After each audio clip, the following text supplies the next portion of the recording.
ปฏิดาสุระตะโพเดียเด็ดตะโพမြတ်เด็ดတတိယတိကျေကိုအလုံးပဲနားလည်ကြဖို့ဒီအတိကျေလေးနားလည်ပါမယ်အကြောင်းဆိုပြီးတော့ရှင်းနာတာစကားပရိရဲ့အမျိုးမျိုးနဲ့တရားပြီးတရားဆက်ကသင်ကြလာလို့ခလေးရဆိုလို့ရှိရင်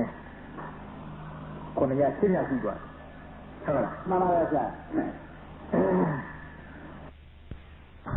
အဲ့ဒါပတိတကလုံးကိုရှင်းရတော့ပြတယ်ဆိုတော့ဒီကကြာရင်လည်းတချို့တော့ကြီးမှာပေါ့ကြာဦးကွာပတိတကလုံးရှင်းရတော့ပြဒီလိုလားကြီးရမယ်အခုနိုင်တဲ့ပုဂ္ဂိုလ်များအားလုံးပဲဒီပတိတရှင်းရပြတော့ပြတ်လာရလားလို့မေးအခုနေမြင်မကောင်းလို့လားပြတ်လာတယ်လို့မပြတ်လာတယ်လို့ခွဲကြပတိတပြောလို့သဘောတရားကြီးပြတ်လာတယ်ဆိုတဲ့လူထဒီလိုလို့ရင်ဒါဒုက္ခနော်မှန်ပါရဲ့ဗျာမပြတ်သားဘူးဆိုတော့လူထိုင်းမဟုတ်ကြပေါ်လာမှာဟုတ်လားမှန်ပါရဲ့ဗျာအဲ့ဒါရှင်းညပြရဲခုနှစ်ညပြတယ်ဆိုတာဒါကိုထပ်ပြန်တလဲလဲနဲ့ပြောကောင်းလို့ပြောနေတာမဟုတ်ပါဘူးအမှန်ကမနာမိနိုင်တယ်နော်ဒီသဘောတရားညသက်သက်ကလေးဆိုတဲ့အတိတ်ရရတာအပေါ်မိမိတို့ညာလေးဟာအပြီးပြီးရောက်နိုင်ကြရနိုင်တယ်လို့နော်ဒါပြဆိုရင်ဒီဒီခံပြီးတော့တရားပြီးတရားဆက်ကကြာခြင်းတရားဒီလည်းအမျိုးပေးထားပါတယ်ကျွေးတော့မထားကြနဲ့ဒီကပြန်သွားလို့ရှိရင်အချင်းချင်းနှီးတော့အချင်းချင်းဆွေးနွေးမသိတဲ့ပုဂ္ဂိုလ်ကသိတဲ့ပုဂ္ဂိုလ်မေးသိတဲ့ပုဂ္ဂိုလ်ကလည်းပြီးခံပြီးတော့ဟောပြောပြတာပြီးပါဒီသဘောမြတ်တဲ့ဆိုတဲ့အတိတ်တွေရထားလေးပေါ်လာတတရားဆိုတာသဘောတရားတဲ့ပဲတတရားဆိုတာမျိုးဟာအကောင်အထည်ဒီတရားသဏ္ဍာန်နဲ့လုံးဝရှာမရတဲ့အပြင်ပရမဏုယူလောက်မှဝိတ္တိပစ္စည်းအနေနဲ့ရှာဖွေလို့မရတဲ့တရားကြီးဒါပေမဲ့လို့မရှိဘူးလားဆိုတော့အဲ့ဒီသဘောတရားကမှတကယ်ရှိတယ်ခေါ်တကယ်ရှိတယ်တဲ့အဟုတ်ရှိတယ်တဲ့အမှန်ရှိတယ်ဧကံရှိတယ်နော်မှန်ပါရဲ့ဆရာဒါတို့ခုလောကအရာချင်းသုံးနေတဲ့အတုံးလုံးအခဲအကောင်အခဲထီပြပန္နာဝတ္တိပစ္စည်းဆိုတာဒါတွေကြရှိရတယ်ဗျာဟောဘယ်လောက်ပြကြအဲ့ဒါတွေကြတော့လားကိုရတဲ့သူသုံးတဲ့တုံးတို့တိုင်းတို့အကောင်အခဲတို့ထီပြပန္နာတို့ဝတ္တိပစ္စည်းတို့အမောအမွားတို့အရေးဖတ်တို့ဒီလိုအရာကြရှိရမရှိအောင်ဗျာအဲ့လိုလုပ်ပါဟာအရှင်းပြအောင်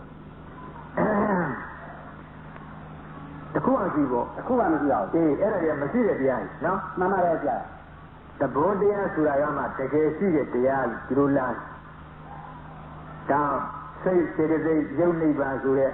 တကယ်ရှိတဲ့ပရမတ္တတရား၄ပါးဟာစိတ်ကြည့်တဲ့သဘောတရားတဲ့စေတသိက်ကြည့်တဲ့သဘောတရားတဲ့နော်မှန်ပါရဲ့ဗျာယုတ်ကြည့်တဲ့သဘောတရားတဲ့နိဗ္ဗာန်ကြည့်တဲ့သဘောတရားတဲ့အဲ့ဒီ၄ပါးကတော့သဘောတရားကြီးရဲ့ဟုတ်လားမှန်ပါရဲ့ဗျာအဲ့ဒီသဘောတရား၄ပါးကမှတကယ်ရှိတယ်တဲ့ဒီသဘောတရား၄ခုကမှသင်ရှားရှိတယ်အဟုတ်ရှိ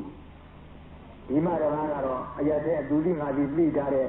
တုံးနေတိုင်းနေတောတွေတောင်နေမြို့တွေရွာတွေအိမ်တွေကျောင်းတွေဇေယျတွေဝုတိပစ္စည်းတွေအကောင်အထည်တွေထိပြသဏ္ဍာန်တွေအမောအမွားအရေးဖတ်ဆိုတဲ့အရာဝတ္ထုအစုတွေအောင်းရံကလောင်းရံကတခုမှရှားရတခုမှပြီနော်မှန်ပါရဲ့ဗျာဒီအဲ့ဒီလိုဒီစီမှာကြောင်တော်ကြီးမြင်နေတဲ့အကောင်အထည်ထိပြသဏ္ဍာန်ဝတ္ထုပစ္စည်းကြီးတွေကိုတော့ဒုမျက်စိနဲ့ကြောင်တော်ကြီးမြင်နေရတာပဲဒုကိုယ်လည်းတွေ့နေရတာပဲဒီလိုမျက်မြင်ကိုယ်ရဖြင့်တွေ့နေရတဲ့တုံးတိုင်တောတောင်ကြီးနေသဟုတ်တာအကောင်အထည်ထိပြသဏ္ဍာန်ဆိုတဲ့အရာဝတ္ထုတွေရောမရှိဘူးတဲ့ဟုတ်လားမှန်ပါရဲ့ဗျာရုံဖို့ခက်ပုံပေါ့နော်မှန်ပါရဲ့ဗျာအမှန်ခက်ဒါတွေကြတော့မရှိဘူးတဲ့တဏ္ဍရှာဖွေလို့ပရမဏုယူလုံးလေးလောက်မှရှာဖွေမရတော့စိတ်ဆိုတဲ့သဘောတရားစေတသိက်ဆိုတဲ့သဘောတရားရုပ်ဆိုတဲ့သဘောတရားနိဗ္ဗာန်ဆိုတဲ့သဘောတရားဒီပရမတ္တရား၄ပါးမှာတကယ်ရှိတယ်ဆိုတော့ရုံဖို့မလွယ်ဘူးဟုတ်လားမှန်ပါရဲ့ဆရာဒါပြီးတော့ဆိုတော့အခုပြနေတဲ့ပထဝီကြကြည်လေးရုပ်ထဲကတကယ်ရှိမျက်စိနဲ့မြင်အောင်ပြကြမှာဆိုလို့မပြနိုင်ဟ ဟုတ်လားမှန်ပါတယ်ဗျာတကယ်ရှိရင်ကိုင်းကြတာဆိုလည်းမပြနိုင်တကယ်ရှိယူကြတာဆိုလည်းမပြနိုင်တကယ်ရှိရင်အတုံးလိုအခက်အခဲပြခန္ဓာလာမေးလို့မပြောနဲ့တကယ်ရှိရမှရင်အဖြူအပြအဝါလမ်းမေးလို့မပြောနဲ့တကယ်ရှိရင်ငယ်ငယ်ကြီးကြီးငယ်ငယ်ရွယ်ရွယ်လက်လက်မေးလို့ပြောနဲ့ဒါပေမဲ့တကယ်ရှိရင်အပေါ်အမွှားလားအရေးပါလားမေးလို့ပြောနဲ့ပြောနိုင်လားမပြောနိုင်ဘူးကြာအေးဘာလို့လဲပြောနိုင်ဒီလိုခက်နေတယ်နော်မှန်ပါတယ်ကြာဒါကြောင့်ဒီသူငါလူကဆွဲယူထားတဲ့တကယ်ရှိတယ်မှတ်နေတဲ့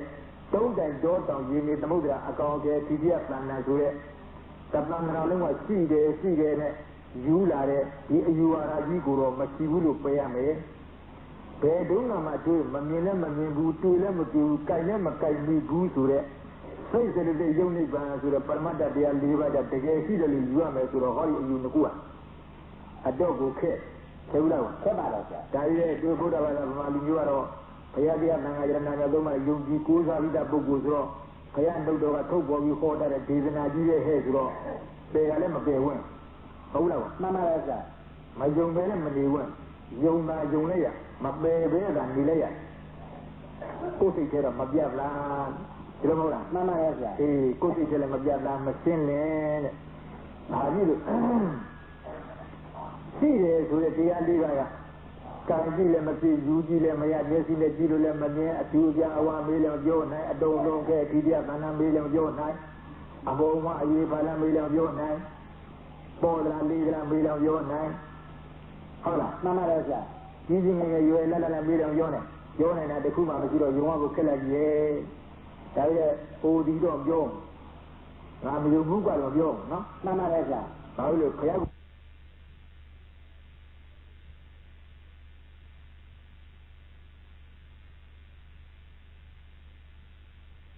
နဲ့ခေါ်နော်မှန်ပါတယ်ဆရာအဲဒီတော့ဒီလိုခက်မင်းနေလိုက်ရဒီလိုမင်းနဲ့ငြိမ်ငြိမ်အေးလေးနေတော့စိတ်ထဲအကျဉ်းမှုရရလားပြတ်သားလဲဆိုတော့ပြတ်ကလည်းပြတ်သားကျဉ်းမှုလည်းပြန်တက်တဲ့ရင်းစားထားရည်ဗျဓမ္မပဒကိုပြတ်လားအောင်တညာပြီးတညာစက်ကနဲ့ပြင်ကြပြတာပြီးချင်းပါလို့အဲကြောင့်မနေ့ကတညာနေ့ကဒုပြပြတော့တာဒီပထဝီဓာတ်ဆိုတဲ့ဓာတ်ကြီးဟာသဘောမြတ်တက်ကလေးဆိုတဲ့အဓိပ္ပာယ်ရတာပေါ်ဉာဏ်ချက်ကလေးပေါ်လာအောင်နော်မှန်ပါတယ်ဆရာဒါပထဝီဓာတ်တလင်းဟုတ်ပါဘူးဒါကြောင့်ပထဝီဓာတ်ဖြစ်ပြပထဝီဓာတ်ကြီးပြတ်သားသွားရင်နောက်နာကတတရားတွေကြလဲလွယ်လင့်တကူနဲ့မှတ်ယူနိုင်ပါလိမ့်မယ်နော်မှန်ပါတယ်ဆရာလက်သာကွယ်အများကြီးရလိမ့်မယ်အဲ့ဒီပထဝီဓာတ်တလုံးကိုမပြတ်သားပဲနေခဲ့တော့သင်္နန်းသာဆုံးတာဆုံးအောင်လုံးလုံးကြီးကြာတတ်မှုမရထိုးလုံးရပါနဲ့ကြွားအောင်နော်မှန်ပါတယ်ဆရာအဲ့ဒါကြောင့်တကယ်ကနုဝဆဆိုရဲပထမဆုံးပထဝီဓာတ်ကိုတော့ပြတ်သားသွားဒါကြီးတိုင်းသွားမှာအဲ့ဒါပညာတော့လည်းခရီးဘယ်လောက်ရောက်တယ်ဆိုတာလေးနောင်နှထောက်ကြပါဦးမယ်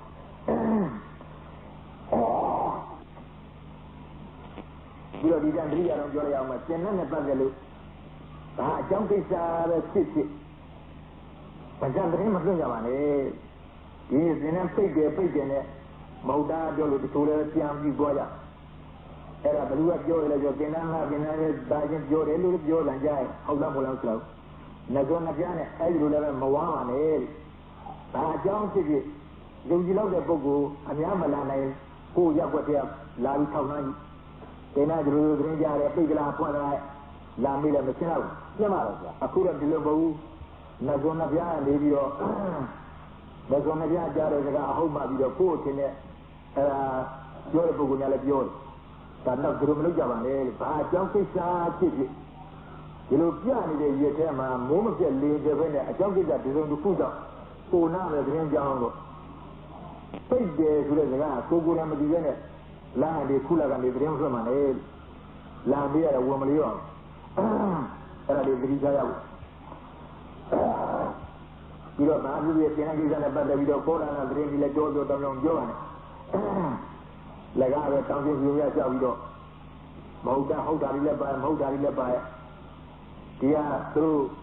သင်္ကန်းတစ်ခုလုံးကတောင်းကျွဲထားတဲ့အမှုဆောင်လူကြီးမရှိပေါ့ပါကိစ္စဖြစ်ဆောင်းရကြကြီးသူတို့ဆောင်းလိမ့်မယ်လှုပ်ကြကြီးလှုပ်လိမ့်မယ်ပြောကြကြီးတယ်သူတို့လာပြောလိမ့်မယ်ဆိုတာတွက်တာသကပူတွေလည်းမပြောနဲ့ အခုကတော့အထူးဖြစ်ချင်းချင်းလုံးတရားနဲ့နေရတဲ့အခါကြီးပါဒါကြတဲ့သတိရှိတာပါလို့ကျင်အောင်ကျင်လာပါဗျာကဲခုနပထဝီဓာတ်ပြန်ကြည့်ပထဝီဓာတ်ဆိုတာတရားနည်းပြကြတဲ့သဘောလေးပြန်ကြည့်သားပထဝီဓာတ်ဆိုတာသဘောတရားလေးဟုတ်ကဲ့မှန်ပါရဲ့ဆရာသဘောမြတ်သက်တဲ့ကလေးဒါမှမဟုတ်မှန်ပါရဲ့ဆရာဒါပထဝီဓာတ်နဲ့မဟုတ်ဗေဒကြည့်ဖြစ်သဘောတရားပဲသဘောမြတ်လေးပဲသဘောသက်တဲ့ကလေးပဲဟုတ်မှန်ပါရဲ့ဆရာဒီတော့နားလေးပဲကောင်းပါပြီဓာတ်မှန်ရဲ့သဘောတရားပဲသဘောမြတ်လေးပဲသဘောသက်တဲ့ကလေးပဲဆိုတော့ဓာတ်တစ်ပါးနဲ့တစ်ပါးခွဲရအောင်သုံးလောက်ပါဆက်ပါလို့ဆရာဓာတ်တစ်ပါးနဲ့တစ်ပါးခွဲရအောင်ဆက်ပြီးပထဝီရှိတဲ့အဘောရှိတဲ့ဒီရောရှိတဲ့ဝါရှိတာဓာတ်မှန်ရဲ့သဘောတရားသက်တဲ့ကလေးကြီးပဲဆိုတော့ဓာတ်တစ်ပါးနဲ့တစ်ပါးတို့နားလည်အောင်ခွဲရဖို့ခက်လိုက်ရဲ့အဲ့လိုခက်မှာဆိုလို့ဘုရားကိုယ်တော်ကတပားနဲ့တပားမမှန်အောင်ဆိုခွဲကြတာတဲ့မှတ်เสียမှတ်ကြောင်းလက္ခဏာလေးတွေပြတာဟုတ်လားမှန်ပါတယ်ဆရာပထဝီဓာတ်ကြတော့မှတ်เสียပါဠိပေးတာတဲ့မာလဘောနဲ့ပြောတော့ပေးတာဟေးမာရနဲ့ပြောတာပေးတာနော်မှန်ပါတယ်ဆရာဒါတော့ဒီပြင်တဲ့ခြားနာတော့လောက်ကွာခြားနာပါလားဆရာဟိုတလပရမတ်ကတော့အတူထားပေါ့ကွာနော်မှန်ပါတယ်ဆရာဟောတလပရမတ်ကတော့သဘောတရားချင်းတူကြတယ်သဘောမြတ်သက်တဲ့ကလေးသဘောတရားသက်တဲ့ကလေးဒါပြီးတဲ့တပားနဲ့တပားမှတ်လားကြလက္ခဏာနဲ့တော့မတူဘူးဒီလိုမလားမှန်ပါရဲ့ဆရာဒါကြောင့်ပထဝီကြတော့ဘုဒ္ဓလက္ခဏာကျက်ကလလက္ခဏာပြောတာနဲ့မာရံမှတ်တာလေပထဝီဓာတ်မှတ်เสียမှတ်ကြောင်းလက္ခဏာပေးတာဟုတ်လားမှန်ပါရဲ့ဆရာဒီအဲ့ဒီမှတ်เสียမှတ်ကြောင်းလက္ခဏာလေးနဲ့မှတ်ကြည့်လိုက်တော့မင်းငါကပေးထားတဲ့မိကြီးကလေးကိုင်ကြီးစံကြီးတို့ကြီးဖြည့်ကြီးဘာဒီမာရာဒီလားဟောမာရာဒီနော်မှန်ပါရဲ့ဆရာအဲ့ဒါမာရာပါတတုံးပြီးတော့ဘယ်နဲ့ပြောပထဝီဓာတ်ပါဟောပထဝီဓာတ်မှသိရသိလားကွသိရတယ်သိမှာပေါ့ဘုရားကုရဏကအမှတ်ရလူအောင်ဆိုမှတ်ရပေးတာကိုနော်မှန်ပါရဲ့ဆရာဒီဒါကြောင့်ဟောလက်ဆက်တော့ကံကြည့်ကြည့်တို့ကြည့်တဲ့အခါမာရာလေးတွေ့မာရဲပြောတာတွေ့ပြောရဲအဲ့ဒါမာရာပါတလည်းမေ့တို့ပထဝီဓာတ်လို့ပြောနိုင်ပြီပြောနိုင်ဘူးလားပြောနိုင်ပါလေဆရာပြောတာတွေ့ရတယ်ပြောတာပါတတုံးကြာဒါပထဝီဓာတ်လို့ပြောနိုင်ပြီပြောနိုင်ဘူးလားပြောနိုင်ပါလေမှားလို့ပါလားမမှားပါဘူးဒီတတ်နေပေါ်ပထဝီဓာတ်ပဲလို့သိရနော်မှန်ပါတယ်ဆရာဒါရင်ဒီပထဝီဓာတ်ကပထဝီဓာတ်ကြီးကိုမှတ်လားဖို့ဆိုပြီးတော့အမှတ်လက္ခဏာလေးတွေတော့ပေးထားပါတယ်ပထဝီဓာတ်အစ်စ်ဆိုတာဘာလဲပြီးတော့ဒီဓာတ်ပရမတ္တမိလိတဲ့ခါကျတော့ပထဝီဓာတ်ပရမတ္တအစ်စ်ကတော့ဒါသဘောတရားသက်သက်ပဲဒီလိုလားဟုတ်လားမှန်ပါတယ်ဆရာအဲ့ဒီသဘောတရားသက်သက်ကလေးကိုရောက်သွားအောင်ဒီတော့ဒီနမူနာကြတဲ့မိจิตပြန်ပေးချကြည့်သဘောတရားညာသက်သက်ကလေးဒီပထဝီဓာတ်နော်မှန်ပါတယ်ဆရာဒီဒါဖြင့်ဒီမိจิตလေးကိုင်ကြည့်တဲ့အခါကျတော့မာမူလေးတွေ့နေတယ်လို့အဲ့ဒီတွေ့နေတဲ့မာတယ်ဆိုတဲ့သဘောလေးဟာမာမူလေးဟာလို့ပြန်ပြီးတော့ပေးချစဉ်းစားကြည့်ဒီမာယာလေးကအကောင်ထဲအထီးကျလန္နာအတုံးအလုံးအခဲအမောအမွှားအရေးအဖအဖြူအပြာအဝါကြီးကြီးငယ်ငယ်ရွယ်ရွယ်လက်လက်၄တော့၃ယောက်အဝိုင်းအရာအခြေပေါ်တယ်လေးတဲ့ဟိုနာဒီနာရှေ့လူကြောင်းလို့ရကောင်းတဲ့တရားလားဆိုတော့ဒီလိုတစ်ခုမှပြုလို့မရဘူးကြောင်းမရဘူးမရဘူးနော်မှန်ပါတယ်ဆရာမရနိုင်ဘူးတဲ့ကြီးကြီးလည်းမဟုတ်ငယ်လည်းမဟုတ်ရွယ်လည်းမဟုတ်ဘူးတဲ့အတုံးလုံးကပုံမအရေးပါတဲ့ပုဂ္ဂိုလ်တဲ့အကောင်တည်းလည်းပုဂ္ဂိုလ်တဲ့အကျိုးပြအဝါလည်းပုဂ္ဂိုလ်တဲ့ကျဲစီနဲ့ကြီးလို့ညီကောင်းလည်းပုဂ္ဂိုလ်တဲ့ဟုတ်လားမှန်ပါတယ်ဆရာဒါဖြင့်ဒီတတရားဘယ်လိုနည်းနဲ့ရှိတာလဲဆိုတော့သဘောတရားအနေအချင်းရှိတာလို့ရှိဖို့ရှိနည်းပြသဘောတရားအနေအချင်းရှိတာဘာသဘောတရားလဲလို့တခြင်းလက္ခဏာကိုခွဲလိုက်ကြဆိုတော့မာသောသဘောတရားပြော့သောသဘောတရားဒီလိုမလားမှန်ပါတယ်ဆရာအေးအဲ့ဒီမာသောသဘောတရားဆိုရဲ့ပထဝီဓာတ်သဘောတရားပေါ်တက်ကလေးကိုမိမိဉာဏ်ကပြတ်သားရောက်လာမှဒါမှမင်းလည်းပြပြီးစီကြောက်ဟုတ်လားမှန်ပါတယ်ပြီးကြောက်လေအဲ့ဒီပြီးစီကြောက်ဒါဥပမာနော်ဥပမာဟေးအဲ့ဒီပြီးစီကိုတက်တယ်လည်းပြတယ်ဥပမာပြတာအဲ့ဒီဥပမာပြတာတော့ကိုယ်ပေါ်ပြန်နော်မှန်ပါတယ်ဆရာဒါကြီးကောင်းပြီအဲ့ဒီမင်းကိုင်းနေတဲ့မိကြီးကလေးကစောပိုင်းတော့ဒါမိကြီးဟုတ်တယ်ဒါမိကြီးရှိတယ်ငါသိကြတာမိကြီးငါသိကြတာမိကြီးငါကိုင်းကြတာမိကြီးဒီလိုမလားမှန်ပါတယ်ဆရာဒီမိကြီးဆိုတဲ့တရားဟာတကယ်ရှိတဲ့တရားလားဆိုတော့မဟုတ်ပါဘူးတဲ့ဒါသမှုပညာနာမပညာခန္ဓာပညာ ပြည့်ရအပြည့်မှန်သားပြီးခေါ်သုံးခဲ့နေတာလို့ဒါရဲ့ဒုတိယကတော့အဲ့ဒီမိစိကိုပဲတကယ်ရှိတယ်မှတ်မှတ်ဘူးလားမှတ်ပါတော့ဆရာတကယ်ရှိတယ်မှတ်တယ်တကယ်ရှိတယ်လို့ပြီးတယ်တကယ်ရှိတယ်လို့ယူတယ်ဆိုတဲ့ဓမ္မိတ်္တကြီးပေါ့နော်မှန်ပါတော့ဆရာဒါကြောင့်လုံးလုံးမရှိတဲ့အကြောင်းလည်းဖြောက်ပြပြပါပြီမိစိလည်းအမျိုးဘုံဘုံတုံလာပါပြီဒါကြောင့်မိစိတွေ့နေတဲ့အတွေ့အကြုံဒေတာကြီးငါကိုယ်လည်းကြည့်ကြည့်စားကြည့်ကိုင်းကြည့်တော့မာမှုတွေ့တယ်ကြောက်မှုတွေ့တယ်မာတယ်ဆိုရပတိတမငါသိပြီအဲ့ဒီမာသဘောလေးဟာဒီကသမာဓိနဲ့ကောင်းတာစဉ်းစားတာမာသဘောလေးဟာငါလည်းနဲ့တိုင်လို့ရကောင်းမှမလားမရဘူးငါလည်းနဲ့ယူလို့ရကောင်းမှမလားမရဘူးဟုတ်လားမှန်ပါတယ်ဆရာဒါရင်မာတယ်ဆိုတဲ့သဘောလေးကမာတယ်ဆိုတဲ့အမူအရာလေးဟာမျက်စိနဲ့ကြည့်လို့မြင်မှမလားမမြင်ကောင်းဘူးဒါရဲ့မာတယ်ဆိုတဲ့အမူအရာသဘောတရားလေးဟာအကျူအပြအဝအနည်းအကြောင်းကြားလာပြီးတော့ပြောလို့မဖြစ်ဘူးမပြောနိုင်ဘူးဒါရဲ့မာတယ်ဆိုတဲ့သဘောတရားလေးဟာအကောင်အထည်အထီးပြပန်တာလားမဟုတ်ဘူးမာတယ်ဆိုတဲ့သဘောတရားလေးကအမှုအမွှားလေးလားအရေးပါလားဒါလည်းမဟုတ်ဘူးဒါမာတယ်ဆိုတဲ့သဘောတရားလေးကပေါ့သလားလေးသလားဒါလည်းမဟုတ်ဘူးမာတယ်ဆိုတဲ့သဘောတရားကြီးကြီးကြီးငယ်ငယ်ရွယ်လက်လက်ဒါလည်းပြောတယ်မာတယ်ဆိုတဲ့သဘောတရားကြီးဟိုနာပညာရှုလို့ကြောင်းရမရဘူးဟုတ်လားမှန်ပါတယ်ဆရာအဲ့ဒီပြည့်ရကိုကြမ်းကြမ်းတိုင်းနဲ့ဉာဏ်နဲ့မှစဉ်းစားပြီးသား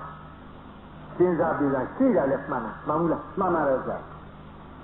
တို့ကြည့်ကြည့်မာဘူးလေးတွေ့ဆိုတဲ့ဒီမာဘူးလေးကပထဝီဓာတ်ဒါနဲ့ဒီပထဝီဓာတ်ကြီးဟာပထဝီဓာတ်မှတ်ဖို့လို့လက္ခဏာကြီးကြားကြတော့စမ်းနေကြည့်တဲ့မာဘူးလေးတွေ့ပထဝီဓာတ်ကတော့မုတ်ချဆက်ဆက်ရှိပြီငါကိုယ်တိုင်လည်းမရှိဘူးလို့မငင်းနိုင်လူတွေကလည်းပဲငင်းလို့ဖြစ်မှာမဟုတ်လူလောကမဆိုတဲ့နတ်လောကနတ်များလည်းမငင်းနိုင်ဇမလောကဇမများလည်းမငင်းနိုင်ဒါကြီးလို့တို့ကြည့်တွေ့နေပါဘူးဟုတ်လားမှန်ပါတယ်ဆရာအဲ့ဒီတွေ့နေတယ်ဆိုတဲ့အတွေ့အကြုံတော့ပထဝီဓာတ်ကလေးသူရဲ့အမူအရာလေးကြည့်ပြီးတော့မာရင်မာတယ်ပြော့ရင်ပြော့တယ်မာကြတော့မာသောသဘောတရားပြော့ကြတော့ပြော့သောသဘောတရားဒီဓာတ်ဒီလိုပဲရှိအဲ့ဒီဓာတ်ကမှတကယ်ရှိတဲ့ပရမအရှိတကယ်သင်ကြားရှိတဲ့တရားကြီးဟုတ်ကဲ့မှန်ပါရဲ့ဗျာဒါကြီးကောင်းပြီစောစောမိကြီးရှိကြတယ်မိကြီးဟုတ်တယ်မိကြီးမှန်တယ်လို့ယူဆထားတယ်အခုစတဲ့မိကြီးဘာဒီမာရာပြပါဗျာမာရာပါတတ်ပရိဝိဒပါဗျာအဲ့ဒီမိကြီးကလေးလှည့်ကပတ်ကလည်းအကုန်နှောင့်စမ်းတာဘာဒီမာရာလည်းပြပါဗျာမာရာကြီးမှန်ပါတယ်ဗျာအပြင်းနဲ့ကစမ်းကြည့်တော့မာရာလည်းပြပါဗျာဒါပြန်ဒီမိကြီးကလေးပတ်ဝန်းကျင်မြင်မြင်လေးကနေရာစမ်းတော့မာရာကြီးတယ်လားမှန်ပါတယ်ဗျာမာရာပါတတ်ပရိဝိဒပါဗျာဒါပေမဲ့ပထဝီဓာတ်လစ်လပ်နေတဲ့နေရာလေးနဲ့တွေ့နေတယ်မတွေ့ရဘူးဗျာမိကြီးပါလေမှန်ပါတယ်ဗျာပထဝီဓာတ်လစ်လပ်နေတဲ့နေရာမာသဘောလေးမာအမူအရာလေးမာကရိယာလေးလတ်နေတဲ့နေရာလေးကနည်းနည်းလေးမှမတွေ့ဘူးလားနည်းနည်းလေးမှမတွေ့ရဘူးဗျာရွေးတချမ်းစားတော့လည်းမတွေ့ဘူးလားမတွေ့ရဘူးဗျာအကုန်မာမှုကြီးပေါ့မာမှုကြီးရာမာသဘောကြီးပေါ့မှန်ပါတယ်ဗျာမာတဲ့အမူအရာကြီးပေါ့မှန်ပါတယ်ဗျာမာတဲ့သတ္တိမှန်ပါတယ်ဗျာဘယ်ဆန်းဆန်းပါဗျာမလွတ်ဘူးပေါ့မလွတ်ပါဘူးဗျာဒါပေမဲ့မိစ္ဆာတွေ့သေးရဲ့မတွေ့ဘူးဗျာဘယ်ကြည့်ပေါ့မရှိရဘူးဗျာအကယ်လို့မိကြီးရှိရင်မိကြီးစတွေ့မယ်ပေါ့မှန်ပါရဲ့ဗျာအခုတော့တွေ့သေးရဲ့မတွေ့ရဘူးဗျာဒါတွေ့မာမှုလေးတွေ့ရတယ်ဟောမာမှုလေးတွေ့မာမှုကပါတတ်တယ်ပရိဒတ်ပါဟောပထူဓာတ်ကြီးတွေ့ပြောဟုတ်လားမှန်ပါရဲ့ဗျာအေးအဲ့ဒီနှစ်ခုကြည့်ရမှာကွယ်ဒါရင်မိကြီးဆိုတာကရှိသေးရဲ့လားမရှိတော့ဘူးဗျာမာမှုပထူဓာတ်ကတော့ရှိရတယ်ဗျာဟောသူကဘုဒ္ဓကြီးနော်မှန်ပါရဲ့ဗျာသူကသင်္ချာရှိမိကြီးဆိုတာကတော့လုံးဝစမ်းနာချဖို့လို့မရဘူးတဲ့စမ်းကြည့်တော့လေမာမှုသာတွေ့တယ်ပထူဓာတ်သာတွေ့တယ်မိကြီးကမတွေ့ဘူးဒီလိုမဟုတ်လားမှန်ပါရဲ့ဗျာဒါပြီးတော့မိကြီးမတွေ့မိကြီးကငကိုကတည်းကရှိတဲ့တရားမဟုတ်ပါဘူးမဟုတ်လားမှန်ပါရဲ့ဗျာပုံစံမှတ်ပြီးတော့တန်တနာပညာအနေအချင်းခေါ်တာရီဟုတ်လားမှန်ပါရဲ့ဗျာဝိတ္တိတိတခုအနေအချင်းကဏပညာခေါ်တာရီအနိနာမတတ်တဲ့နာမပညာမိကြီးဆိုတဲ့နာမပညာကြောင့်ခေါ်တာရီလက်ဆက်တော့တို့မိကြီး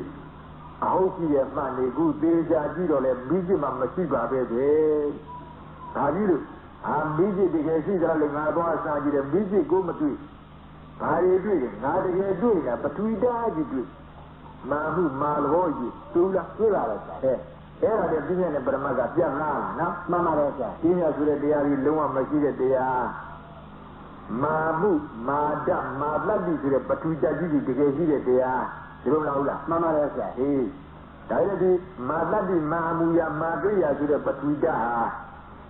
Belu Sidle, a don't a care, a cow, a tear, Tidia, Plana, and in a Sidla, a few of ya, awa, and near down in a Sidla. Yes, in the street, yes, in a Silu, Ningonde, and in a Sidla. A cow, tear, Tidia, Plana, and the Yaji Sidla, a Boma, a Yepa, and the Yaji Sidla. Easy, Lala, and the Yaji Sidla, later Bojo, a white Ayasadi, as a Sidla. Boy, later and the Asian Sidla, Ona, the Sulu, John, Yaron, and the Sidla, Takua, yes, Yao. You don't really give up. Silver, give out. People, when you see that is the body has left and in a Sida, the body are less from a Lekana, Polite. Palodia, Maro the body, Maro the body, Mare the body, Mamma, Eddie Maro the body as a Prama Batuja Sebe, no? Mamma, I come by Maro to the Batuja, Napulu Bida, the Masiali, Sabodia, the Era Batuja number Madame Sebe. Sabodia, no? Mamma, Eddie the body of the Gribo Matuli, Yangi Yaguaro, business, Sana Shaku, Yahi, Yara. Yahi, Yara. I did the body and left the Greece with a new Milu. I do the Yankee Clip Ball Aroga, BGD, two Mamian Goluga, Emma Miluga. Tani, Gipatuida Surari, don't see Mamian Golu, Emma Miluga. A more and the little Sioma Bell. Say, General Suena, as she did. Masira. Homa, how they your audience, Marigoda. They don't be the two Milu, Sigama, St. Jeff Nashenra. Now, Mamma Resa, Amada Bliagidu, no, but he does ra. I look at the Gida Bobu, Balada, the Gibu, but we does, but he does ra. So, the green machine and Mamma Holuga, Momo Mama, and the Lino Siva, say then that Jerusalem by Gina Luba, Maluba, Maluba, no, Mamma Resa, Gina Lubu. Sapo Mama. Here and here, I want to account. I don't know care of your love. Young at a dinner can call it. No, Mamma, here can you hear about Senior Maluku? Hogela, Mamma, tired of the body as the clip and in a serious with a diva. He's a ball go and Nally also do not tell me at Java. I tell Monkey the ball county, Monkey the ball story. Now, Mamma. Monkey the Vogue on there, Monkey the Vogue on there. Lumayo, one year, and the Pialo Nalija. But in the Raja. The Jay the Vogue on Joramula, Mamma Reza. The Jay the Vogue on Jora, the Jay the Homagoni, Ayaka Matamuba, Lugabio Hoba, Yoga Hoba, Pialo John, County Yaya. Monkey the Vogue on there, County the Holy Kaija Gama, Yajua, Najiba, Yuja, Yaya.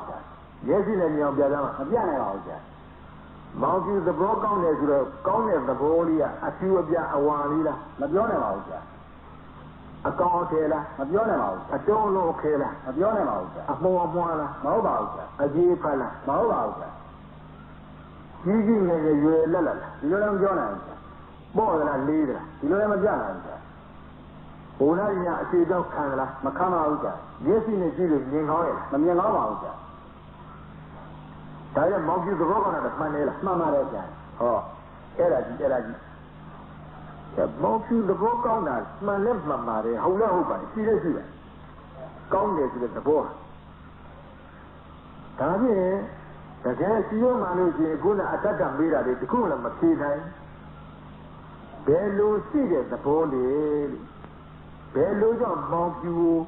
the board county. A day they will be in a bureau. Monkey Amuyaji Yora, Monkey the body Kambunga, through Amuyala Nevi Kane, through Amuyali, my young Lekanali, Masiali, no, Mamma Reza, Adidu, Monkey, Yobu, Subu, Tuabu, Labu, Muyamura, ဒါမောင်ကျူမှာရှိတဲ့ကောင်းတယ်ဆိုတဲ့သဘောလေးပြီးဖို့လို့ပြရတဲ့လက္ခဏာတွေပေါ်လာဘူးမှန်ပါတယ်အေးမောင်ကျူပြောပုံဆိုပုံသွားပုံလာပုံနေပုံထိုင်ပုံစားပုံတောက်ပုံလုပ်ပုံကိုင်ပုံကျင့်ပုံကြံပုံဆက်ဆံပုံအမှုရာတွေပေါ်နေလားပေါ်နေရတယ်အဲ့ဒီအမှုရာတွေမြင်နေရမောင်ကျူသဘောကောင်းတယ်လို့တတ်သေးကြမသိနိုင်လားကိုသိနိုင်ပါတယ်ဗျာဒါနဲ့ဒီအမှုရာတွေကမောင်ကျူရဲ့သဘောကိုမှတ်เสียပေးတဲ့လက္ခဏာတွေနေဘူးလားလက္ခဏာတွေပါအေးမှတ်เสียမောင်ကျူသဘောကောင်းတာသိကျင်ရဲ့တဲ့လူအမှုရာလေးတွေကြီးဒါဟုတ်လားမှန်ပါတယ်ဗျာလူအမှုရာလေးတွေကြည့်ပြီးတော့လူတွေလည်းသိရမို့လားသိရတယ်ဗျာမောင်ကျူသောဘုံနာဘုံနေဘုံဓမ္မသောဘုံသောဘုံလုံဘုံကံဘုံကျင့်ဘုံပြန်ဘုံပေါင်းတဲ့ဆက်ဆံဘုံကစလူငါလူဓာကြီးမြင်ကြမြင်တဲ့အတိုင်းလည်းပြီးကြပြီကောင်းပါပြီတဲ့တော်ပါပြီတဲ့လိမ္မာပါပြီတဲ့ရင်ကျေးပါပြီဖိမွေ့ပါပြီတဲ့သဘောထားကြီးပါပြီတဲ့သဘောထားဖြူစင်ပါပြီတဲ့သဘောကောင်းပါပြီလို့မလားမှန်ပါတယ်ဗျာအေး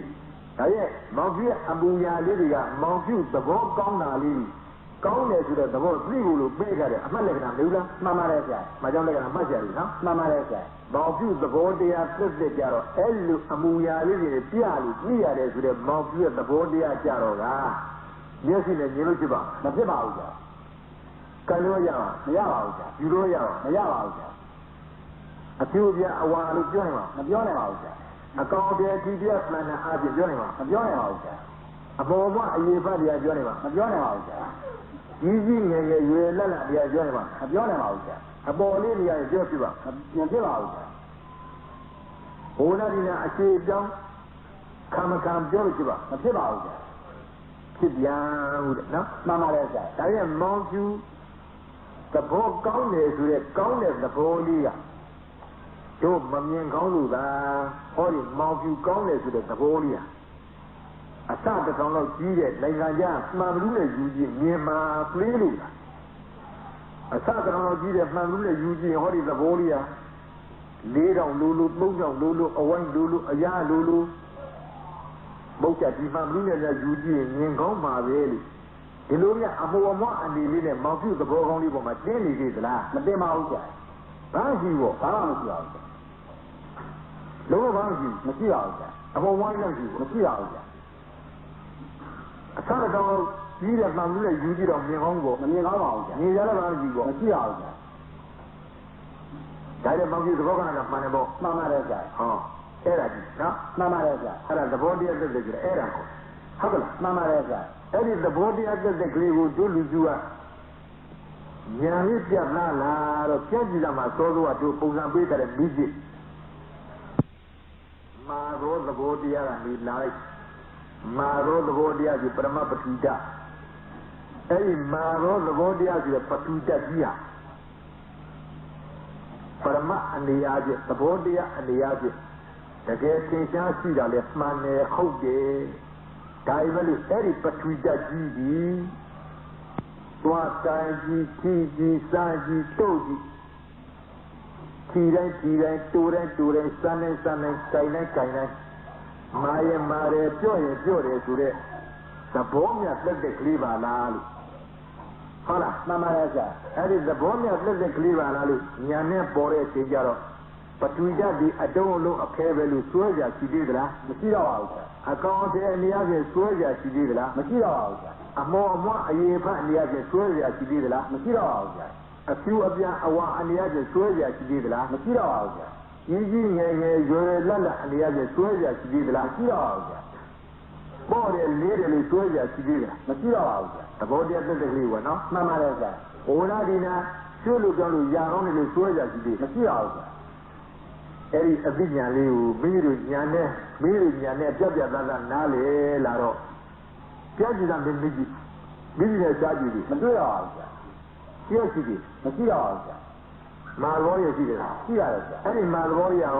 ငါသောသောပြောလို့ပရမဏိကြီးလုံးတော့ရှိဦးမှာပဲလေဒုနဲ့သင်သေးတယ်မသင်တော့ပါဘူးဗျာတို့မမြင်ကောင်းလို့တို့မျက်စိအားသေးလို့ညလို့နတ်မျက်စိနဲ့ဓမ္မမျက်စိနဲ့ကြည့်ရရင်ဒီပထဝီဓာတ်တော့မြင်တော့เสียရှိသေးရဲ့လို့မိစိတ်တွေကတို့အခုပါပြ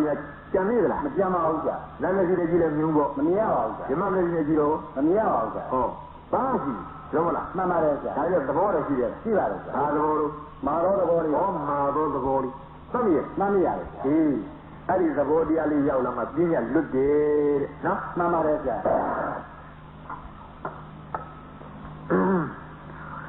Somebody like on the Java. Have done the Piani Lemon, new one. Amadan Buji, a Kamulu. A king on a city, Luda, would be Maka, Bio. Yapi. People ever dia, Toro be can yell again or let a Payan and Yavaji, Mayama Sijavaji, the Yara of Bee. Don't give in a Leguma did a Lubina Naledau.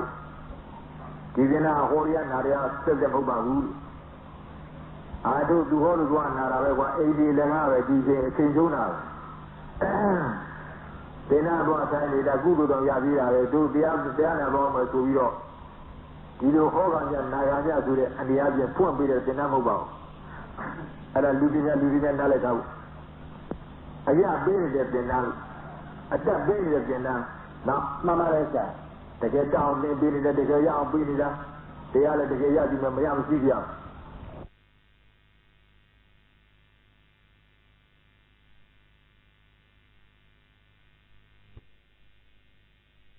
Mayam plain bury at the now.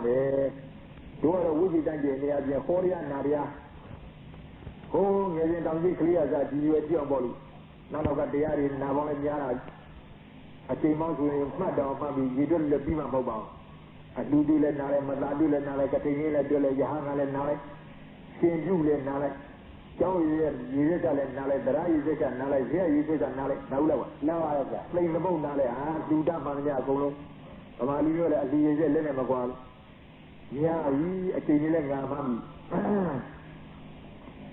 Diana, I think that Mammy, Diana, or Pana Luga, or Mammy, no? Mamma Reza. Now, Luga or Diana, or Panajalu, Canada, Mammy, Mamma, Pana, and Yellow Mamma. Paula, Mamma Reza. I gave young Yazwa, but you Madonna, Mammy, and Yara. Diana, you are Horia, Naria, or a horrible book, down Yalu Hobara. Narabu, what would you actually do? Naragal. Mamma Reza. Down horrible, what I do down with the accident, or I do the morning at the Asino Bazu, Horia, Paula, Mamma Reza, I do with the alley. Narabu, what I do, Diana Peter, what Diana Laubana, Lagera, every time I Nazu, Hogu, Yavai, Mayago, no? Mamma Reza, Yara Yavai, a demonias and Nala. The hour developed in Yago Level. We will say that a Villa Lema. Pianamu Penacuya, Kilo Yoga and a Burma, the other one, no? Mamma Reza, Tia Burma Quella, Jodron Nagalo, Piadan Nale, Gela, Jodin and the Rabon, your Miano, the Patita Balungu, Piana Gela, Gramora, Mamma Reza, the Rome, Alamaya, Ruabu, Erabaul, I don't know Horia Naria. I suppose I don't know that name, that baby. My baby, down baby. Tamale Nale, my feet. Free my letter. When Zalo, the Longo, the Quana, the Kiri, no? Mamma Reza, a premium of Pavane. Lou said that they are going to be kind of about one Zamambi, Loamambi. Sale, Saint John, Lega, Virginia, long gone. No, Mamma Reza. Down 3 on town, Lima in there. Villa Itala, Lima Iso. Era Tua Yama, Kaili, Tali, Buani, Lani, Lone, Kaili, Young, Wendy, Suru. Licking a Kiri, Yagira. Kilomini, a Villa, Pianata, Wubata, they are with the Longo night. Muze Canali, Yabba, Wubata, Gulu Koan, no? Mamma Reza, Commandant Yama Hobau. A Kiri, Yaban Lava, and Luma Hobau, Mangaro. Lion, the entire side by a giant Queen. Lilla, a Kiri, a Longo by it. Wubata, Yoga, the Pogu, Mamma Reza, they are out of the Pogu. Every boy lying in a lignant yard, a Kiri, the Longo, never. Manya Punya Maya Bulu Matune to Yago never home. You know, Mamma Reza, Yana in there, Say he was a daddy. Say I do say generally, you on it. ဝိဇ္ဇတကြီးဆိုတဲ့အနေနဲ့မနေပါနဲ့ဒီကတတ်အောင်သင်ပေးရင်တတ်အောင်လည်းကြည့်ကြနားလည်အောင်သင်ပေးနားတော်လည်းကြည့်ကြဟောဒီတလုံးတော်ပဲတော်တော်ကြီးအလုံးဝင်နဲ့တတ်တလုံးကိုလို့ပြတ်ပြတ်သားသားနားလည်အောင်သင်ကြပေးနေတာပဲဟဲ့ငါမပြတ်သားလို့တော့မတော်ဘူးဟောနေတဲ့နေရာငါမပြတ်မသားကြီးနေပြီးတဲ့အိမ်ရောက်သွားတဲ့အခါကျငါတဲ့တကြွနားလိုက်တဲ့ပုဂ္ဂိုလ်ထံကစိတ်ကမမင်းလင်းတော့ဒါကမှတွေးထားဘူးဘကောင်းတော့ပါသူတို့ကောင်းပါဘူးဒီလိုဆိုမှုကြရနော်မှန်ပါရဲ့ဆရာအဲ့ဒါရလို့ရှိရင်ပြအဲ့ဒီတက်ကလုံးကြက်ကြက်သားသားနားလိုက်လို့ရှိရင်နောက်ပိုင်းလာမယ့်အခါနေသင်တာသုံးပြီးတိုင်အောင်လို့အသုံးဝင်လာလိမ့်မယ်မြေညာလေးတွေလည်းပျော်မှုလာလိမ့်မယ်တရားသင်လိုက်ရတာသိပျော်စရာကောင်းပြီဘာလို့ညာလေးတွေလင်းလာတယ်အိမ်ကြံလက်ဆောင်ပြီးပါတယ်ဒုပင်နာဘောတယ်မို့လားမှန်ပါရဲ့ဆရာအိမ်ကြံလက်ဆောင်ပြီးပါတယ်ခုညပါပတိတပြောခုညပြောတာပရိယေဘယ်လိုလဲအိမ်ကြပါပါအိမ်ကြလည်းဆွေးနွေးနော်မှန်ပါရဲ့ဆရာအဲ့လိုကြိုးစားကြပါလို့ရရခြင်းလုံးအရေးနဲ့ကြီးအကြီးဆုံးဆိုတဲ့တက်တလုံးမလို့ဒါပြီးခံပြီးတော့ပြတာဒါကြောင့်ဒီပတိတဆိုတာမာရလေးမှန်တယ်ဗျာမာရလေးတော့ပတိတလက်ပရမတ်ကိုသိစီဖို့ဆိုပြီးတော့မှတ်တမ်းလက္ခဏာတွေကပြကြတယ်မူလူလက္ခဏာကက်ကလလက္ခဏာစကြည့်ရင်မာရတွေ့ရင်ပတိတပဲစကြည့်လို့ပြောတာတွေ့ရင်ပတိတပဲနော်မှန်ပါတယ်ဆရာဒါနဲ့မာရပတိတလားပြောတာပတိတလားမဟုတ်ပါဘူးဒါမှတ်တမ်းလက္ခဏာပတ်ကြရပါလို့ပတိတကပရမတ္ထသဘောတရားနဲ့သိတဲ့ကလေးဟုတ်လားမှန်ပါတယ်ဆရာပေါင်းလိုက်တော့ပတိတဒီမာရောသဘောတရားပတိတဒီပြောသောသဘောတရားဒီလိုမလားမှန်ပါတယ်ဆရာဟေးပြောသောသဘောတရားဒီပတိတခေါ်ပြီးမာရောသဘောတရားဒီပတိတခေါ်ပြီးဆိုတော့ဟောဒီသဘောတရားပေါ်လေးအခုညတို့ရှင်းပြတဲ့သဘောတရားကိုတဲ့တယ်လေးလည်းရောက်လာရောပြည့်ရတဲ့လုံးဝသုံးရောစိတ်ရောအတုံးလုံးခဲရှိသေးတယ်မရှိတော့ဘူးဆရာအတော်တော်ရှိသေးတယ်မရှိတော့ဘူးအပေါ်ပေါ်ရှိသေးတယ်မရှိတော့ဘူးအရေးပေါင်းရှိသေးတယ်မရှိတော့ဘူးအကျိုးအပြအဝါရှိသေးတယ်လားမရှိတော့ဘူးကြောက်လိုက်ပေါ့ကြောက်သွားပါပြီလေးတော့လုံးဝအဝါရအောင်ရှိသေးတယ်မရှိတော့ဘူးဒါဘာခေါ်နိုင်ပေါ့မခေါ်နိုင်ပါဘူးလန္နာအားဖြင့်လည်းမခေါ်နိုင်ပုံစံအားဖြင့်လည်းမပြောနိုင်အတော်လုံးအခဲအမောမအရေးဖတ်တရားဖြင့်လည်းမပြောနိုင်ဟုတ်လားမှန်ပါတယ်ဆရာအယောင်ချင်းအကျူပြအဝါပထူတကြီးဒီအကျူပဲအပြပဲအဝါလို့လည်းပြောနိုင်ပထူတဒီအတော်အလုံးအခဲအကောင်တဲ့အထီးပြတန်တန်ပဲလို့လည်းပြောနိုင်ပထူတဒီအပေါ်မအရေးဖတ်တယ်လို့ပြောနိုင်ပြောနိုင်မပြောနိုင်ပါဘူးဆရာပထူတဒီကြီးကြီးငယ်ငယ်ရွယ်လက်လက်ပဲလို့မပြောနိုင်ပထူတဒီချိန်ဝင်နဲ့ချိန်ပြီးတော့ပေါ့တယ်လေးတယ်ချိန်နိုင်တယ်လို့ပြောနိုင်ပထူတဒီမျက်စိနဲ့ကြည့်လို့လည်းမြင်တယ်လို့ပြောနိုင်ပထူတဒီလက်နဲ့ယူလို့ရအောင်လို့ပြောနိုင်ပထဝီဓာတ်ဒီလက်နဲ့ကြိုင်လို့ဖြစ်ကောင်းတယ်လို့လည်းမပြောနိုင်ပြောနိုင်လေမပြောနိုင်ပါဘူးဘယ်ပြောနိုင်လဲသဘောတရားသိစိတ်ကလေးဒုံနေလားမှန်ပါတယ်ဆရာအေးဒါကြောင့်မောင်ကျူသဘောကောင်းတယ်ဆိုတဲ့ကောင်းတဲ့သဘောလေးနဲ့အတိတ်ကြီးပြန်ပြီးတော့ခတ်ကြည့်ပထဝီဓာတ်သဘောတရားသိတယ်ပေါ့နော်သဘောတရားသိတယ်ပါဆရာအေးအဲ့ဒါလည်းမှတ်ပြီးတော့မှတ်ဟောဒီသဘောတရားသိတယ်ဆိုတာတို့ညာနဲ့မှလင်းရှင်းသွားရင်မௌတ္တတို့ပြင်းမြတ်လွတ်ပြီးတော့ပရမတ်ပေါ်ရောက်ပြီးနော်မှန်ပါတယ်ဆရာပရမတ်ပေါက်ပြီးလို့ဆိုနိုင်တယ်ပြင်းရလဲရှင်းသွားပြီးလွတ်သွားပြီးလို့ဆိုနိုင်တယ်ဒါပြင်းရတဲ့ပရမတ်တက်တက်တာချမ်းသာဒါကြောင့်တို့တတ်ဆိုတာဘာလဲလို့မေးသဘောတရားပြည့်တဲ့ပါလို့သူတို့ကြည့်နော်မှန်ပါတယ်ဆရာပတိဒမေးမေးအာဘောဒမေးမေးတေဇောဒမေးမေးဝါယောဒမေးမေး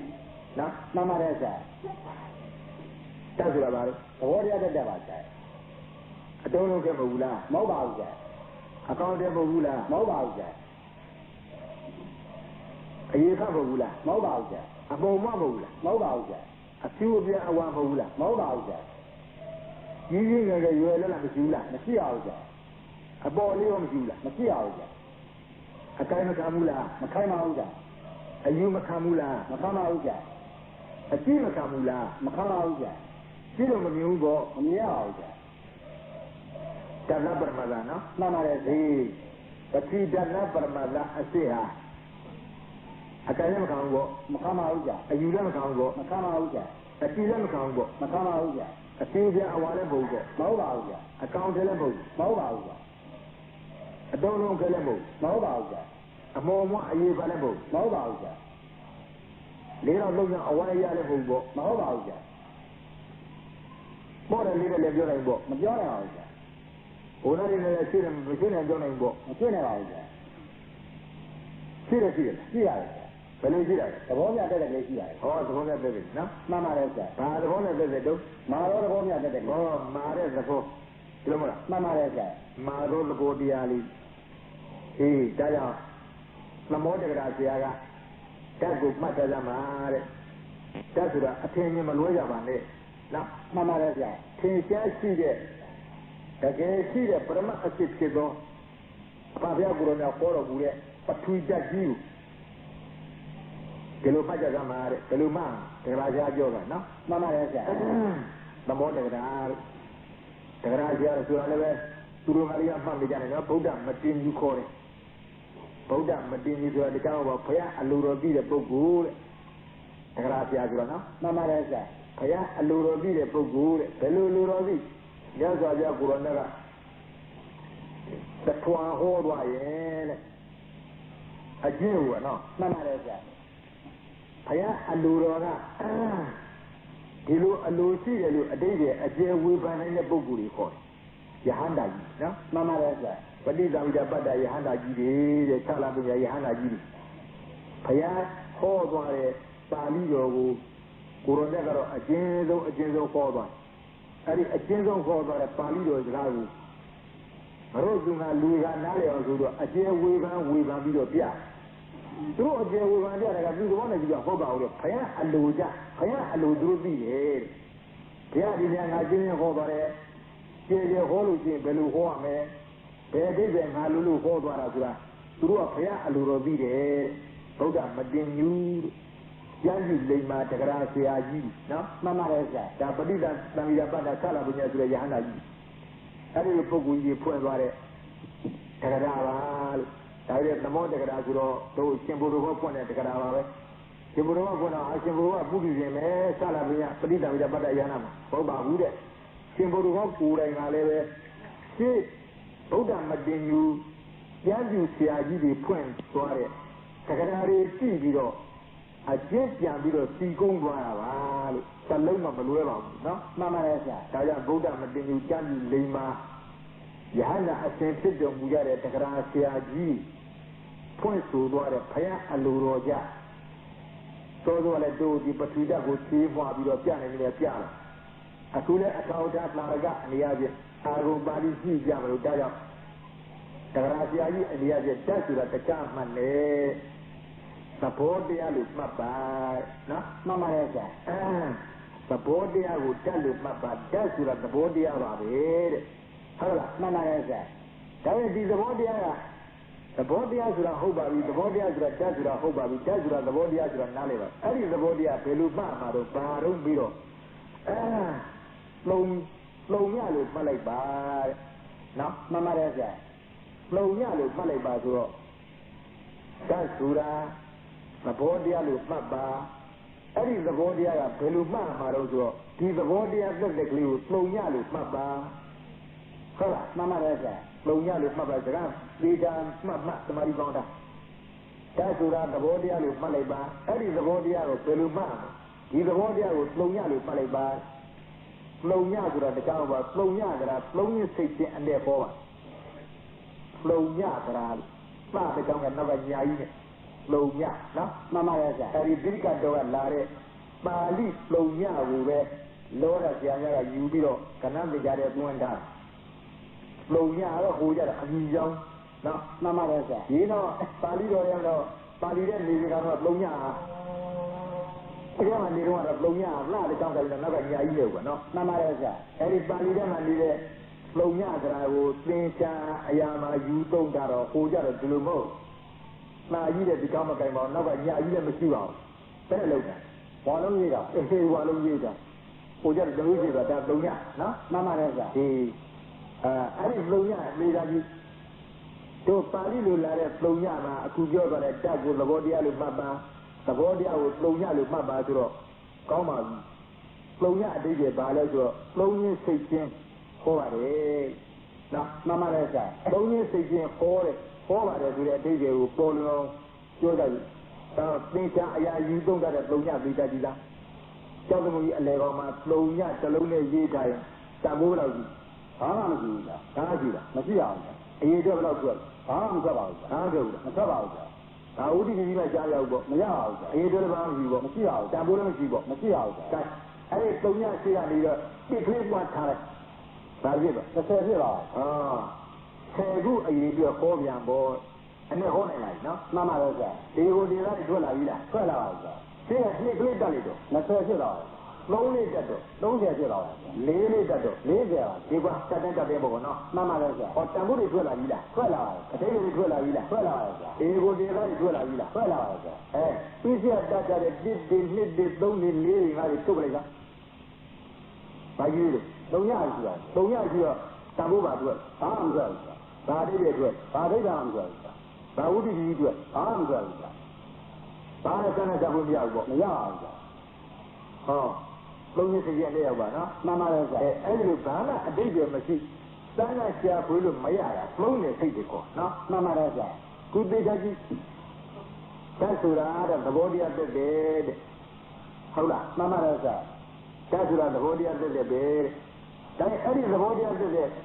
သဘောတရားတက်တဲ့ကတော့ခုညဉ့်ညနဲ့ထပ်ပြောလို့သဘောတရားတက်တယ်ဆိုတော့နားလည်ပါပါပြီသဘောအပြင်သင်ရရှိတဲ့သဘောတရားတက်တဲ့ကလေးအတုံးလို့အကောင်းတယ်မရပြဘာမှရှာဖို့လို့မရဘူးသဘောတရားတက်တဲ့ကလေးသိရအဲ့ဒီသဘောတရားတက်တဲ့ကလေးကဘယ်လိုမှပါလဲဆိုတော့လုံညလို့မှတ်ပါလုံညဆိုတာဘာတော့လုံညဆိုတာဘာမှမရှိဘူးဟုတ်လားမှန်ပါတယ်ဗျာဘာမှမရှိဘူးဆိုတာဘယ်လိုမရှိတာတော့ဝိတ္တိပစ္စည်းများပြင်မရှိတာအကောင်တယ်များပြင်မရှိတာနော်မှန်ပါတယ်ဗျာလုံသွားတယ်စိတ်သွားတယ်အဲဒီလုံညအတိတ်တွေဘယ်လိုမှမှားပါမလဲဆိုတော့လုံညလို့သုံးညတခြားဟုတ်ပါဘူးတဲ့အခု30ကိုအကုန်လုံးထုံပြီးတော့အန္တပုပ္ပိရှင်တွေအမြင်ကတော့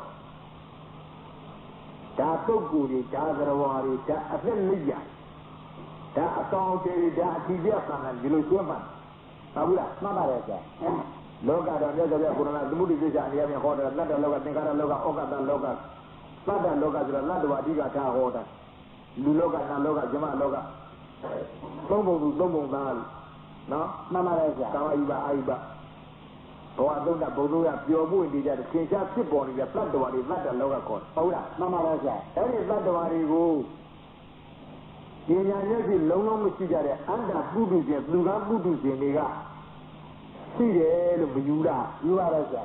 ယူတယ်သတ္တဝါတွေရှိတယ်သတ္တဝါတွေရှိတယ်သတ္တဝါတွေဟုတ်တယ်တကယ်လားမှန်ပါတယ်ဆရာအေးဟုတ်ဒီတော့ဗာပြည့်လဲဆိုတော့လုံညဆိုတာအဲ့ဒီသတ္တဝါတွေဟုတ်တဲ့အတိတ်တွေပါလို့သတ္တဝါတွေမရှိတဲ့အတိတ်တွေပါနော်မှန်ပါတယ်ဆရာဒါကြောင့်တက္ကရာကြီးကဗာပြလဲလို့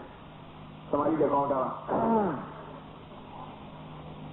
ဓာတုထောနာမသဘာဝထောသဘာဝထောနာမလုံညတထောလုံညတထောနာမနိတ္တတထောတက္ကရာကြီးပွင့်ဆင်းရဲပြသွားရှင်းတော့ပါတယ်မရှင်းအောင်ကြည့်ပါဓာတုထောနာမဓာတ်ဒီကသဘာဝထောသဘောတရားဟူသောအလက်ရှိဓာတ်ဆိုတာသဘောတရားတက်ကလေးပဲဟုတ်လားမှန်ပါတယ်ဆရာဓာတုထောနာမသဘာဝထောနာမသုံးညတထောနာမနိတ္တတထောဓာတုထောနာမဓာတ်ဒီကသဘာဝထောသဘောတရားညတက်တဲ့သဘောတရားတက်တယ်ဟုတ်ကဲ့လားမှန်ပါရဲ့ဆရာကုသိုလ်ပတိတကြီးကြိုက်တဲ့သဘောတရားတက်ရောက်ပါပြီလားရောက်တော့ပါပြီဆရာအတော်လုံးအကောင့်တယ်မဟုတ်ဘူးမဟုတ်ပါဘူးဆရာအပုံမရေးဖတ်တယ်မဟုတ်ဘူးမဟုတ်ပါဘူးဆရာလေးတော်လုံးအဝါရရမဟုတ်ဘူးမဟုတ်ပါဘူးဆရာအပြူပြအဝါရလည်းမဟုတ်ဘူးမဟုတ်ပါဘူးဆရာဒီသဘောတရားတက်ရောက်ပါနော်မှန်ပါရဲ့ဆရာဒါကြောင့်ဓာတုတော်နာမှာဓာတ်တရားမြည်ဒီကဓာတ်မြည်ဒီကသဘာဝတော်သဘောတရားတက်တဲ့ဟုတ်ကဲ့လားမှန်ပါရဲ့ဆရာဒါကောင်းပြီအဲ့ဒီသဘောတရားတက်တယ်ဆိုတော့ဗာလဲဆိုတော့သဘာဝထောနာမလုံရတတ်ထောသဘောတရားတက်တယ်ဆိုတော့တခြားဟုတ်ပါဘူးရဲ့လောကကြီးအကုန်လုံးစိတ်သွားတာပါလို့နော်မှန်ပါရဲ့ဆရာတတ္တလောကသင်္ခါရလောကဩကာသလောကသုံးပါတတ္တလောကဆိုတဲ့လောကကြီးသုံးစိတ်သွားတာပါတဲ့ဟုတ်လားမှန်ပါရဲ့ဆရာအဲဒီတတရားနဲ့သာဝေဖန်လိုက်လို့ရှိရင်တတ္တလောကကြီးဒီလုံးဝပျောက်သွားပြီသုံးသွားပြီစိတ်သွားပြီဘာမှမရှိနော်မှန်ပါရဲ့ဆရာ တတ္တလောကကြီးသုံးစိတ်သွားတဲ့အတိတ်တွေပါသူတို့ကဓာတ်ကိုတဲ့သဘောတရားရောက်အောင်ကြည့်ပါဓာတ်ကိုသဘောတရားရောက်အောင်ပြိပါတဲ့ဓာတ်ကိုသဘောတရားရောက်အောင်ဝေပါမှာလို့ဟာဓာတ်ကသဘောတရားတဲ့ဘယ်ပတိတကြီးသဘောတရားတဲ့ဘယ်လိုပြိပါတဲ့အချိန်မှာဘာဖြစ်ကလေးသုံးရတတ်တာဖြစ်သွားတယ်သုံးရဖြစ်သွားကာမဝိတ္တိပစ္စည်းတေကိုတေရရှားရတော့တွားရှာအကောင်တည်းမရှိဘူးထိကြတာမရှိတုံးတဲ့ကြောတောင်ကြီးတွေသမုဒ္ဒရာလောတာဘာမရှိဟုတ်လားမှန်ပါရဲ့ဆရာသဘောတရားဆိုတဲ့ရှိသေးသလားမရှိတော့ဘူးဆရာမိจิตကလေးနားလေဒီနေ့တုံးနေတယ်လည်းနားလေရတယ်ကွနော်မှန်ပါရဲ့ဆရာအတူပါတုံးတိုင်နေမကြောက်ပါဘူးလက်ဆက်လက်တော့တတ်ဆိုတာကုပတိတာသလုံးကြတယ်ပတိတာသဘောတရားတက်တဲ့ကလေးပဲသဘောတရားတက်တဲ့ကလေးပဲပတိတာသဘောတရားတက်တဲ့ကလေးပဲလို့လည်းတို့အသိဉာဏ်လည်းပေါ်ရောအရင်တော့တုံးဒီတိုင်ဒီတော်ဒီတောင်းဒီပုဂ္ဂိုလ်ဒီတော်ဝါဒီယောက်ျားမိန်းမတွေနတ်ဒီဇမခွေဝဲကျဲခဲ့ကောင်းလဲကိုယ်စီမျိုးလုံးတဲ့ပေါ်အသာအတွေ့အယူအကြည့်အစိုက်ကြတဲ့ဒီဝိတ္တိပစ္စည်းတွေတကယ်ရှိတယ်မှတ်နေဒီကံစမ်းကြဘူးတဲ့အခါကျဘာရှိတာပတိတတ်လားပဲပတိပရမတ်လားရှိသဘောမြတ်တဲ့ကလေးပဲအဲဒီတတ္တလောကကြီးသိသွားတဲ့အဓိပ္ပာယ်ဥပ္ပနော်မှန်ပါရဲ့ဆရာဒါရောက်ဓာတုတော်နာမှာသဘာဝတော်နာမှာသုံးရတတ်တော်သုံးရဖြစ်သွားပါတယ်လုံးဝဘာမှမရှိတော့အတော်လုံးအခက်အကောင်းတဲ့အလျားကြီးရှားပွေးခြင်းဘာမှမရှိကောင်းပါပြီသုံးရတတ်တော့ဆိုတော့လုံးသွားတယ်စိတ်သွားတယ်ကြောက်သွားတယ်ဆိုတာဘယ်လိုသုံးသွားတယ်လဲဘယ်လိုစိတ်သွားတယ်လဲဘယ်လိုကြောက်သွားတယ်လဲဒါတွေကသုံးစိတ်ကြောက်တာတော့ပြီးတော့သုံးရတဒေါနာမနိစ္စတထောသုံးရတဒေါနာမလုံးဝစိတ်သွားတယ်သုံးသွားတယ်ဆိုတဲ့အတိတ်တွေကတခြားဘာလို့လဲနိစ္စတထောပုဂ္ဂိုလ်တော်ဝါမဟုတ်တော့အနှစ်ပဲတဲ့ပုဂ္ဂိုလ်တော်ဘာမှရှားပွေးမရနော်မှန်ပါရဲ့ဆရာဒါဒီအတုံးလို့ခဲအကောင်ခဲရှားပွေးမရတနည်းအမောအမအရေးပတ်လေးရှားပွေးမရတနည်းအထူးအပြအဝါရှားပွေးမရတနည်းကြီးကြီးငယ်ငယ်ရွယ်လက်လက်ရှားပွေးမရဘူးတနည်းလေးတော့သုံးတော့အဝိုင်းအရာအစီရှားပွေးမရတနည်းကံလို့မဖြစ်ယူလို့မရဘူးတနည်းကြည့်လို့မမြင်တနည်းကြီးကြီးငယ်ငယ်ရွယ်လက်လက်အပြင်ရှားပွေးမရတနည်းပေါ့တယ်လေးတယ်လို့မပြောနိုင်တနည်းအားဖြင့်ဘုနာဒီနာခြေကြောင်းလို့မရကောင်းတဲ့အနည်းပဲဟာမှန်ပါတယ်ကြာအဲဒီလိုလဲမြင်လိုက်ကြောလောကကြီးလည်းဘာပြောသုံးရဆိုတာဘာခေါ်လဲဆိုပုဂ္ဂလတ္တအတ္တကျွမ်းမှာသုံးသိသွားပြီငါလည်းမရှိသူလည်းမရှိပုဂ္ဂိုလ်တော်လည်းမရှိအသက်လေးကြလည်းမရှိကောင်းလက်ကိုယ်စီမျက်လုံးမျက်ခုံးအနာတွေ့အယုတ်အတိုက်ကြတယ်ဘာမှရှားခွေးမရဟုတ်လားမှန်ပါတယ်ကြာပရမဏိယူလုံးလေးတော့မှဒီဓမ္မပရမတ္တကိုရှားခွေးလို့မရပါဘူးဆိုတော့အကောင်တည်းရှိနေမှာမလားမရှိနိုင်ပါဘူးကြာဘယ်လိုနည်းနဲ့မှရှိရှိမအောင်နော်မှန်ပါတယ်ကြာဒါတို့ရဘူးမူတဲကြတဲ့ပထဝီဓာတ်ကိုဒီချာချာကိုယ်ပိုင်ဉာဏ်နဲ့ဝေဘာစဉ်းစားပြီးစောစောပြောကြတဲ့မိจิตဆိုတဲ့အရာဝတ္ထုတွေမှာပေးကြဒါလေးမူတင်ကြည့်စောစောပဲကတော့မိจิตဒီတကယ်ရှိတဲ့တရားကြီးတကယ်ဟုတ်တဲ့တရားကြီးလို့သူကယုံကြည်လာခဲ့အခုတော့ပထဝီဓာတ်ပရမပထဝီဓာတ်နဲ့ဆက်ဆက်ပြီးပြလာတဲ့အခါကျတော့လုံးလုံးကြီးကိုမိจิตရှားဖို့လို့မရဘာလို့ရှားခွင့်ရရှိမှမရှိသေးပဲသေချာရှားကြည့်တော့ပထဝီဓာတ်ကြီးတွေ့အတွင်းလို့အပြင်လို့လေးဓာတ်လေးဘက်လေးမျက်နှာလျှောက်ကြည့်အကုန်လုံးတုတ်ကြည့်ကြည့်စားကြည့်မာသဘောဆိုတဲ့ပထဝီဓာတ်တာမုတ်တာအပြင်တွေ့ရည်ဟုတ်မှန်ပါတယ်ဆရာမာသဘောဆိုတဲ့ပထဝီဓာတ်လစ်လပ်နေတဲ့နေရာလေးရဲ့ရွေးတိကန်းစာကြားမရမိจิตလို့သမုတ်ထားတဲ့အရာဝတ္ထုကြီးတဲ့နော်မှန်ပါတယ်ဆရာဒါကြတဲ့မာရဘောလာနေရာမလားဒါလည်းတွေ့နေတာမိจิตကိုတွေ့ရလားကျမိจิตကလုံးရှားရ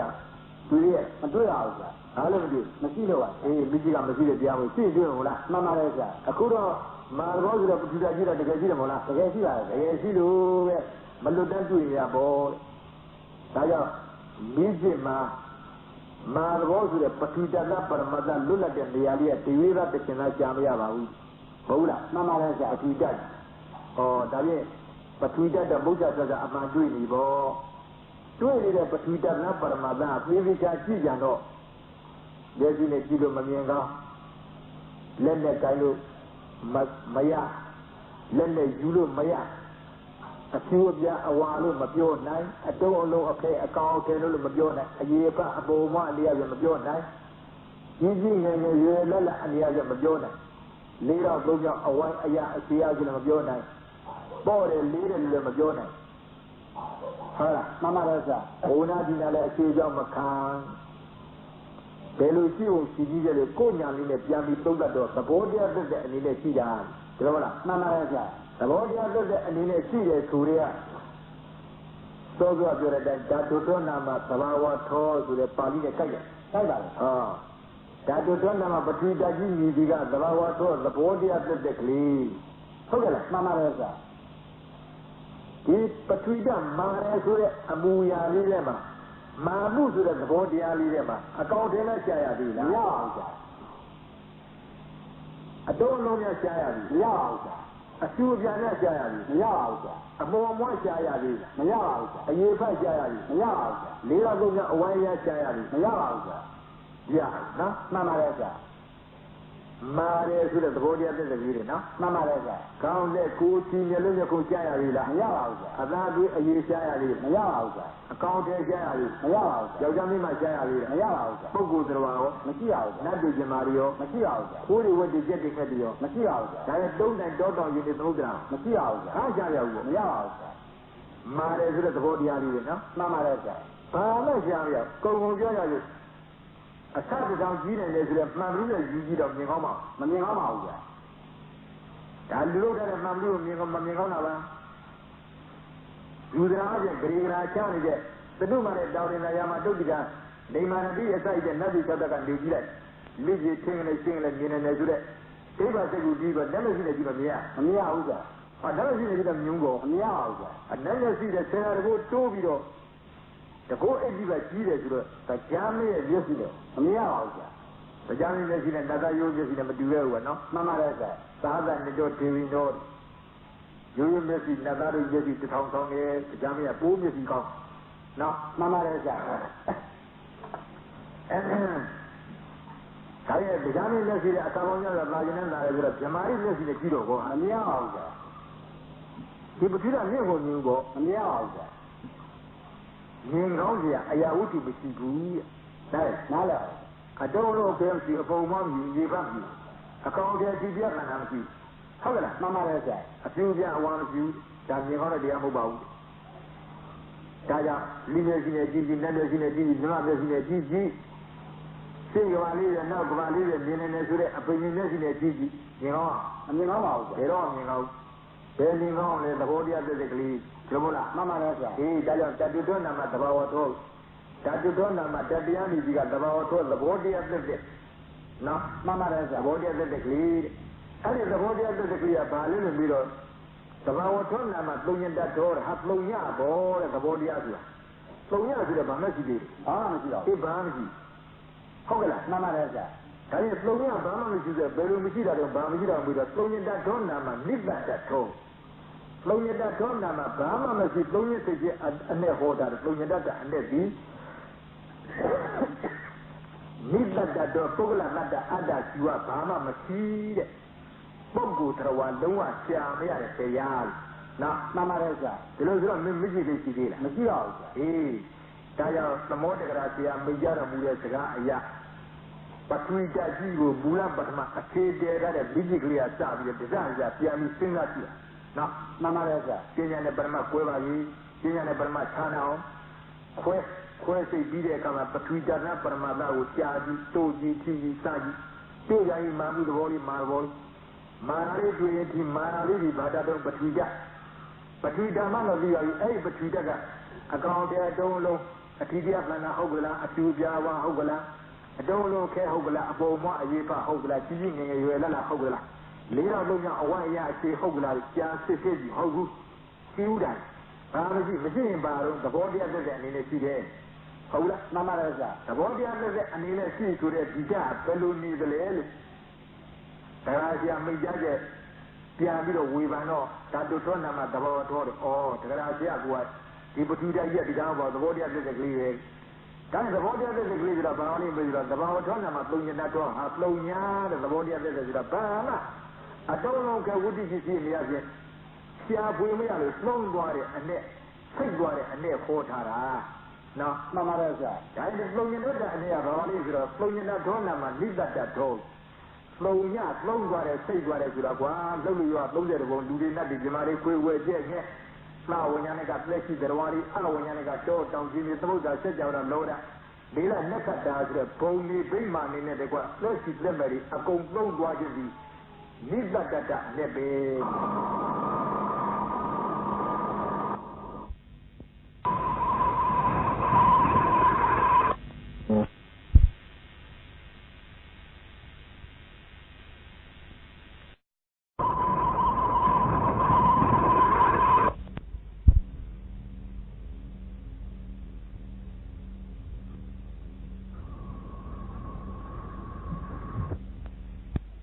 တိကျရတ္ထ